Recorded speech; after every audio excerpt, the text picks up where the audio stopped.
tudo que um homem faz, o outro é capaz de fazer. Então, se eu conseguir, você também pode. Muito choro, muitos risos, uma história de superação que precisa ser contada. Conheça agora a história da JM Stampart. É com você, Karina. Olá, eu estou agora aqui na JM Estampa e Arte com a Meili e o Júnior, que vai contar a história inspiradora de empreendedorismo deles para vocês. Eu e o Júnior, a gente se conheceu, né? Bem lá atrás, quando a gente ainda era adolescente.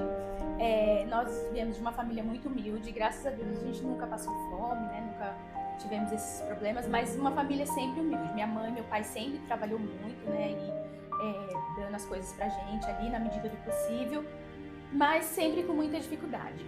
Quando eu fiz 18 anos, eu comecei, né, a procurar emprego, trabalhar, tudo, arrumava um bico aqui, outro ali, mas nada assim fixo. Então, eu arrumei emprego numa padaria, comecei numa padaria, trabalhava meio período e tal. Só que nesse decorrer do tempo, acabou que aconteceu assim, uns contratempos na minha vida e eu acabei sendo presa com 18 anos. Nessa época, parece que assim, tudo desabou. Não parecia que pra mim não fazia mais sentido nada. Só que tudo na nossa vida tem um propósito, né? E eu e o Júnior já se conhecia, mas a nossa vida acabou se distanciando nesse período. Eu fiquei 9 meses presa, passei muita dificuldade nessa época, porque quando isso acontece na vida da gente, todo mundo some. Só fica ali quem é pra ficar mesmo, pai, mãe, né, e a família. E aí, nesse meio tempo aí, né, lá na prisão, eu dormia no chão e eu, às vezes, né, na noite assim, eu via, tipo, umas baratas e elas normalmente subiam no meu braço e às vezes entrava no meu cabelo. Eu falava, meu Deus, só preciso tirar essas baratas aqui e tal, preciso, né, dar um jeito nisso, porque estava me incomodando demais. Eu falava, como que eu vou ficar dormindo aqui no chão, né, com esses bichos andando em mim? Certo dia eu acordei e fui limpar tudo, né, tirei tudo lá da cela, tudo, fui limpar. Falei, eu tenho que descobrir de onde vem essas baratas. E aí eu olhei assim embaixo da cama, só tinha uma cama, e eu olhei embaixo da cama e tinha um buraquinho bem pequenininho. Eu falei assim, mas não tem como essas baratas saírem daí, né? Um buraquinho muito pequeno. Só que eu olhei lá no fundo e tinha uma Bíblia lá nesse fundo.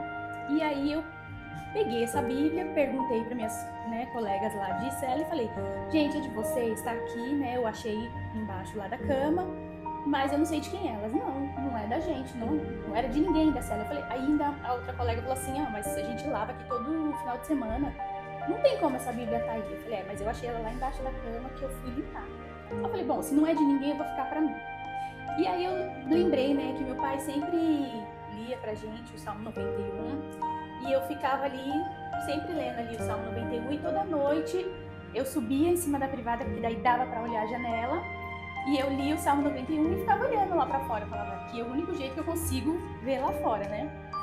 E certo dia veio uma coruja, assim, ela pousou na árvore e ficou de frente pra mim. Uau! E aí, nessa hora, Deus falou comigo, falou assim, você vai voar alto, igual essa coruja. E aí eu falei, amém, né? Que assim seja. E aí passou os dias, né? Eu saí daquele lugar, graças a Deus, fui absorvida daquele processo e voltei para o mesmo lugar onde o Júnior morava. Bom, gente, tivemos aqui uma história linda até agora. Eu já tô aqui bem impactada, não sei vocês, mas eu queria saber mais, Meili. Nesse momento, né, que você contou que teve esse chamado e aí você conseguiu sair daquela situação, né, de clausura que você estava, e você veio recomeçar a vida, e aí você reencontrou o Júnior, que hoje é seu esposo.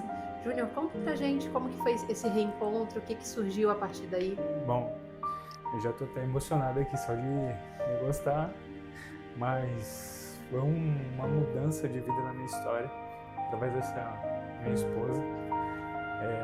Sofreu bastante, né, comigo, porque quando a gente conheceu eu era um pouco perturbado nas drogas, né, eu era perdido nas drogas, ficava 3, 4 dias fora de casa, e a gente se conheceu, mas eu queria uma mudança na minha vida, eu queria mudar, eu queria algo novo, né, E a gente se casou, né? A gente se casou. Isso, a gente já tinha uma história lá atrás, né? A Marina, o Gabriel, né? E a gente se casou, a gente foi, ela, na verdade, antes de casar, ela alugou uma casa sem eu saber. Alugou uma casa e a gente foi morar junto. Ela falou assim, aluguei uma casa e tal. Eu falei, tudo bem, vamos morar, mas mesmo assim, ainda estava perdido nas drogas e aí veio a responsabilidade, preciso arrumar um emprego, né? Aí conseguimos um emprego eu consegui um emprego numa empresa, né? Trabalhei 11 anos nessa empresa, né? E ali começou a mudança na minha vida. Ali começou a mudança, né? A minha esposa me ajudou muito mesmo a sair, me libertar das drogas, né? Nossos filhos, igual falou, não passou fome. Mas foi por isso aqui, né? Graças a Deus a gente teve uma família que nos ajudou. Meu pai chegava com uma feira, a minha mãe com a compra, a mãe dela com a compra. Então foi algo tipo assim, eu ganhava R$690 e uma cesta básica. Então ali foi bem difícil mesmo manter a nossa família, né? Era R$690 de salário e 300 de aluguel. 300 então, de aluguel. O que sobrava Era 300 de aluguel, água, luz. Vamos supor, sobrava às vezes R$150, R$200 pra gente manter o nosso mês. É, né? bem pouco bem pra uma difícil, família. exato. 2 filhos, né? Dois filhos. Então aí foi bem difícil mesmo, né? Mas aí foi indo, graças a Deus, na empresa onde eu trabalhava. No começo, em 3 meses de empresa, eu faltei 9 vezes, por causa eu estava perdido nas drogas ainda. Mas eu era um cara que, na hora de trabalhar, eu trabalhava mesmo. As pessoas sabiam que, né? As drogas, algumas pessoas sabiam na empresa que eu usava droga, mas sabia que eu, quando assumi a responsabilidade, eu ia pra cima. Eu tenho uma dúvida, posso perguntar? Sim. Nessa época que você tinha esse trabalho, então, o que você estava fazendo? Eu normalmente ficava em casa com as crianças. Cuidando das crianças. E a gente fazia algumas coisas para complementar a renda. Olha, isso é interessante. Lá atrás, no comecinho, a gente vendeu rasteirinha. Verdade. Aí ele levava na empresa para vender, porque lá tinha muitas mulheres. E aí ele levava lá. Eu fazia as embalagens e tudo e ele levava. Era R$19,90 cada rasteirinha e ele vendia lá. Verdade. Bastante. Eu acho que é aí que começou o bichinho do empreendedorismo neles, hein, foi gente? aqui Ó. mesmo. Tá. Então, desculpa, pode continuar Não, essa história. já... Eu fiquei curiosa mesmo, porque eu tô vendo vocês numa sintonia tão bacana que dá curiosidade de saber da história de vocês. Legal, e aí foi que, tipo assim, mesmo a gente ganhando aquele salário, a gente não se acomodou, a gente queria, mas não tinha algo de empreendedorismo, mas ali, no momento, era para se sustentar. Não tinha aquele pensamento... Não tinha consciência ainda, sou um empreendedor, exatamente. Né? A gente começou nas rasteirinhas e tal, e comecei a levar na empresa, né? Ela fazia todo o processo, que na verdade a gente pegou da tia dela, né? Que vendia as rasteirinhas e tal. Comprava R$7 a rasteirinha, vendia R$19, né? Tinha uma margem aí boa de lucro. E quando eu entrei com aquelas rasteirinhas na empresa, só tinha mulher trabalhando lá, tipo, 100, 150 mulheres. Aí coloquei as rasteirinhas lá e tal, virou aquele tumulto na empresa e tal. Todo mundo querendo e eu já não conseguia, perdido em anotar e tal. Conseguimos vender e ali a gente começou a colocar, tipo assim, as contas em dias através daquele que a gente fez, aquele somando a sua renda exato, com a renda extra exato, que a Meili estava e gerou algo ali na empresa porque todo mundo queria rasteirinha. Mas depois foi indo, aí já todo mundo comprou, tal, não sei o quê. Aí fechou, maravilha. Parou as rasteirinhas. Depois começou o cupcake. Eu fazia cupcake em casa e ele levava lá pra vender na hora do almoço.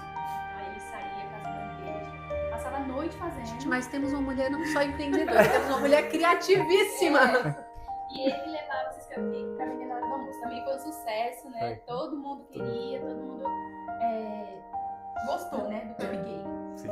Aí, nesse meio tempo dele levar os cupcakes, eu falei pra ele, Júnior, eu podia arrumar um emprego lá também, nessa fábrica, né? Porque as crianças já estão na escola, né? Então dá pra eu arrumar um emprego lá e nós dois trabalhando. Eu ainda continuo com os cupcakes, né, vendendo. Ele falou, eu vou levar sua ficha lá, né? Que na época era uma ficha, tinha que preencher e ele levou minha ficha, eu fui contratada.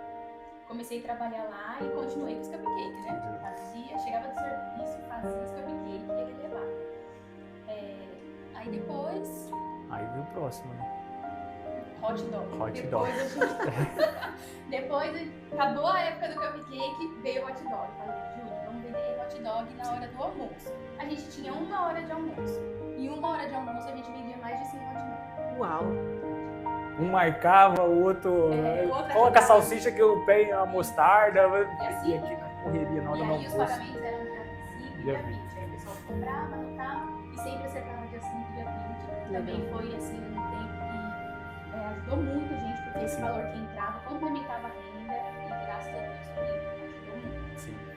E aí nesse período eu pensei assim, eu falei, Júnior, eu acho que eu não. Já tinha 5 anos que eu tava lá. Sim. Falei, eu acho que pra mim não dá mais aqui, né? Eu não sei, eu tô meio. Assim, não é isso que eu quero, né? Eu não quero continuar aqui pra sempre. Eu não quero passar 20 anos dentro dessa fábrica. E aí surgiu uma oportunidade, né? Uma vaga pra trabalhar no escritório. Porque eu trabalhava na linha de produção Aham. e o pessoal que trabalhava na linha de produção, às vezes, tinha umas vagas no escritório e eles chamavam essas pessoas, né? E aí me chamaram, eu e uma outra moça. Nós fomos, fizemos os testes, fizemos a entrevista lá em cima. E aí a moça que fez a entrevista, a gente falou assim, olha, eu vou decidir entre vocês duas e volto com a resposta. Passou 3, 4 dias, não tive nada da resposta. E aí eu falei, acho que não vai dar certo, né? Aí ela me chamou e falou assim, olha, eu já tomei minha decisão, eu avaliei as duas e eu vou contratar outra moça. Porque você falou muito bem, você foi muito bem, você foi até melhor que ela. Mas ela tem faculdade, ela tá estudando e eu acho que pra ela a oportunidade vai ser melhor. Tipo, aquilo ali pra mim foi... Aí eu falei, ai meu Deus, aí na hora eu comecei a chorar, tudo. Nesse dia eu nem voltei mais pra linha de produção, porque eu fiquei tão abalada que eu falei, não, eu vou pra minha casa, esfriar minha cabeça e depois eu volto. Só que aí já não era mais a mesma coisa. Eu falei, não, eu não posso continuar aqui, não posso. E eu comecei a orar, falei, Deus, o Senhor falou que ia me fazer voar alto igual aquela coruja que eu vi. Então, eu quero esse voo, eu quero, fazer diferente. E aí eu dormi e tal nessa semana e foi até engraçado, porque eu acordei e falei assim, Júnior, eu tive um sonho. Aí ele, ai meu Deus, o que foi? Eu sonhei que a gente tinha comprado uma máquina de caneca e começou a fazer caneca. Olha só. Aí ele, Mili, pelo amor de Deus, isso daí não vai dar certo. Aí ele falou assim, aí depois ele parou pra pensar e falou assim, não, mas pensando bem, a gente já tentou rasteirinha, cupcake, já tentou hot dog, a gente pode tentar caneca também. Todo mundo compra, né? Então a gente pode tentar. Beleza, aí conta aí. Aí a gente comprou, né, as maquinárias, peguei um cartão da minha mãe. Na época foi R$1.300, né? Uma máquina simples. Uma máquina para fazer caneca. Pra Só caneca. que nessa máquina de caneca, que era 8 em 1, veio de camisetas Olha. junto. Aí veio essa de camisetas e até então fechou, começamos a fazer. Que história emocionante, hein? Mas calma que tem a parte 2. E ela sai na semana que vem. Continuem nos acompanhando nas redes, porque a próxima história pode ser a sua.